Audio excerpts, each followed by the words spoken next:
Hey friends, today I want to talk about an incredible story from Matthew chapter 14. It is the story of Jesus walking on the water. In the middle of the night, the disciples are in a boat and Jesus comes to them in the midst of a storm and he's walking on the water. And what an amazing thing to have seen. I've never seen anyone walking on the water, and I imagine you have never seen anyone walking on the water as well.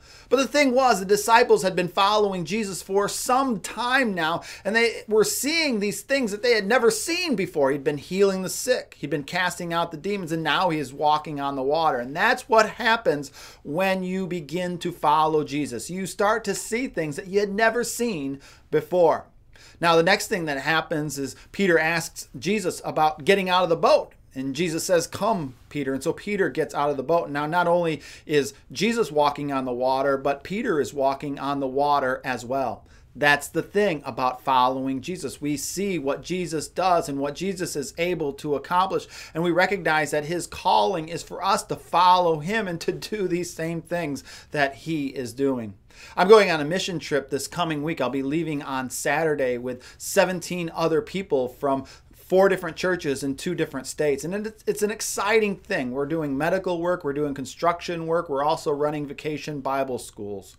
And God has brought us to this point. And I imagine that everyone on their team a year ago could not have possibly imagined being involved in this mission trip here this year. It's simply by the prompting of God that we are finding ourselves doing something that we could not have seen ourselves doing a year ago.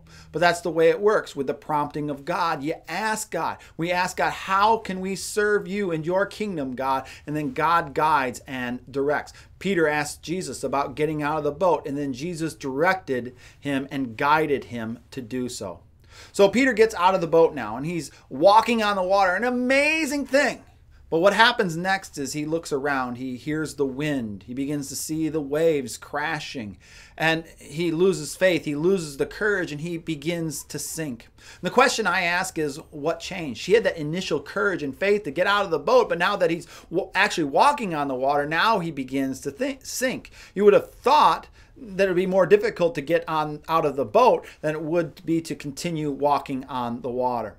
But that's the thing I recognize with our mission trip that we're going on here this week. Initially, there's excitement to go and to participate together with God and his work. But then what happens is we look around and reality begins to set in.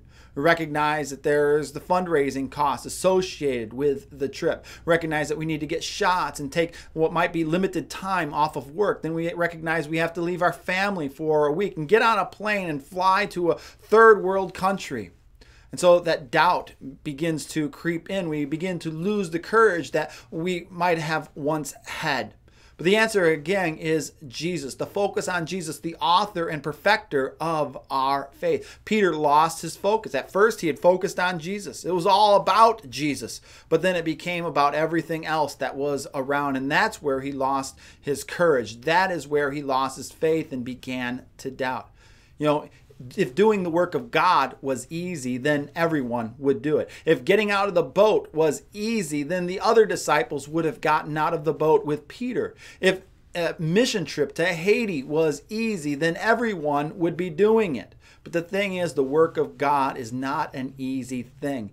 You know, the work of God is about the impossible. It is impossible to accomplish with human strength, but we rely upon the strength and the power that God gives to us. So instead of focusing in on all that is impossible, all that is improbable, all the challenges and the risk that is involved, our calling is to focus on Jesus, the one who is going to give us the strength, the one who is going to give us the guidance, the one who is going to give us the direction.